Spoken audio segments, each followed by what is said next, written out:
afternoon. It's Monday, January 9th, and welcome to week 2 of the new year 2023.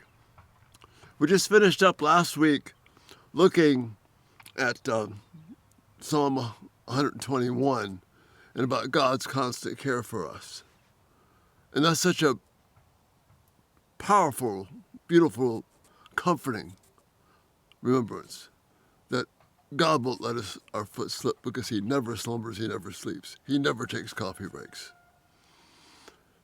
Today I want to look at a bigger picture about how God is running the world according to His purposes, according to His promise to Jesus Christ. I often talk about Mondays being worldview. Haven't done that for a few Mondays. But today, this whole week, I'm going to talk about worldview and how it relates to this world we live in.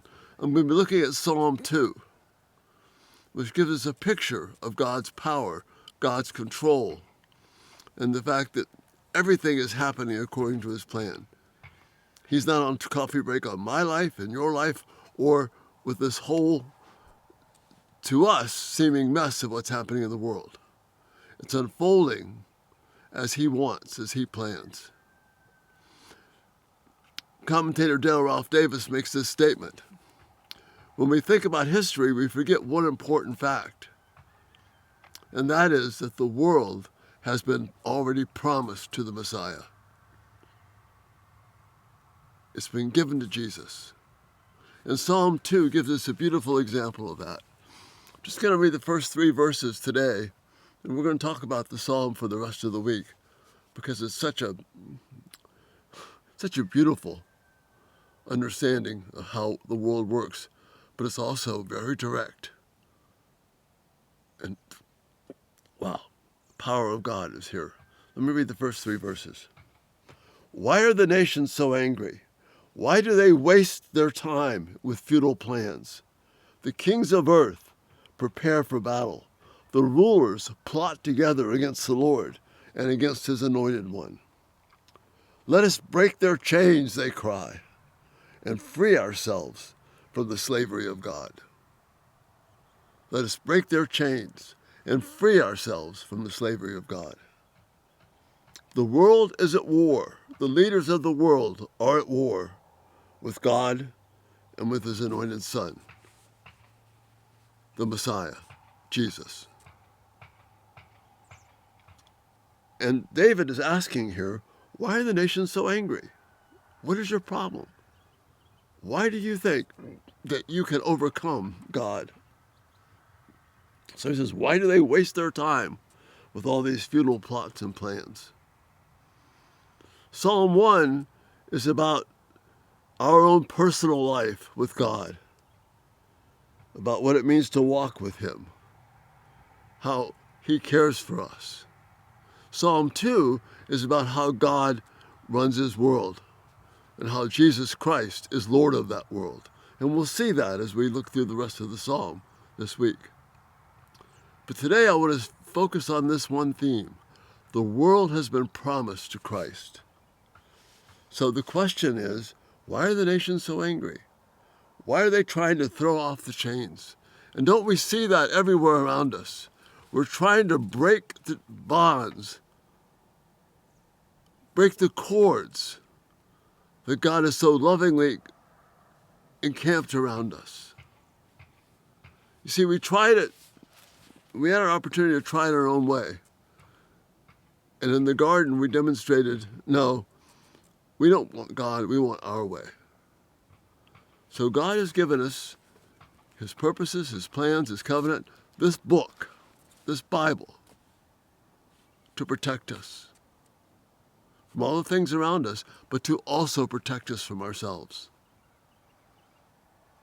But the leaders of the world, whether they be kings, whether they be world leaders in terms of governments, heads of state, whether they be leaders in terms of science or the study of the mind, that think we can have nothing to do with God. I think that God's not a part of the equation of life, that God is just a function of the plans and dreams of man. That God is somehow the great escape hatch in the sky where we can run from all of our problems and hide out in heaven someday. No, what the Bible's talking about is the glorious power and reign and rule of Jesus Christ. And the psalm ends, and we're going to get there, but let me jump ahead to the end. What joy will there be for all those who take refuge in King Jesus? Because God has promised the world to him. So the rage of the leaders, the rage of the people who think that God can be put in some kind of a psychological box, the rage of people who say that the Word of God is not our ultimate comfort, the rage of people who want to restrict the Spirit of God to mystical, wild happenings instead of being the one who brings the Word of Jesus Christ to us in this blessed book. If you want to understand human history, there's just one way to understand it. The world has been promised to Jesus, and God has a plan and a purpose to not only save a people for himself, but to cause those people to rejoice with him and live life not on the basis of performance, not on the basis of all our accomplishments, but to live our life in joy and gratitude of living in a way that honors the King, because we've been called for that. And each of us, each individual human being, has that capacity to respond to God from the heart. See, the mistake that is made, we think that the rule is about nations and kings. It's not. The rule of God today is about ruling the heart. And if God rules the heart, everything else fits. That's what the big battle is all about. The rule of God in the hearts of people. And until we get that in education, until we get that in understanding history, until we get that in government, we will continue to be with these people whom Psalm 2 calls out. Why are the nations so angry? Why do they waste their time with futile plans? They prepare for battle, and they want to throw off the rule and goodness of God, and they want to rule their own hearts. But God has something much better for us than that. And Psalm 2 tells us about it. So pray with me this week as we look at that. Thank you so much for being here. If you've seen those little coffee mugs that we have, God doesn't take coffee breaks, you can go to my website, just click on the link there where it says shop, and you'll be able to get them. Thank you for your support. I'm so excited to be with you this coming year. What a blessing it is. So again, if you haven't subscribed, turn on post notifications. These videos will come right to you. Just what a joy to be here. This week, the world has been promised in the Messiah. Let's rejoice in it. And, you have a great evening, and Lord willing, we'll see you tomorrow. Bye-bye.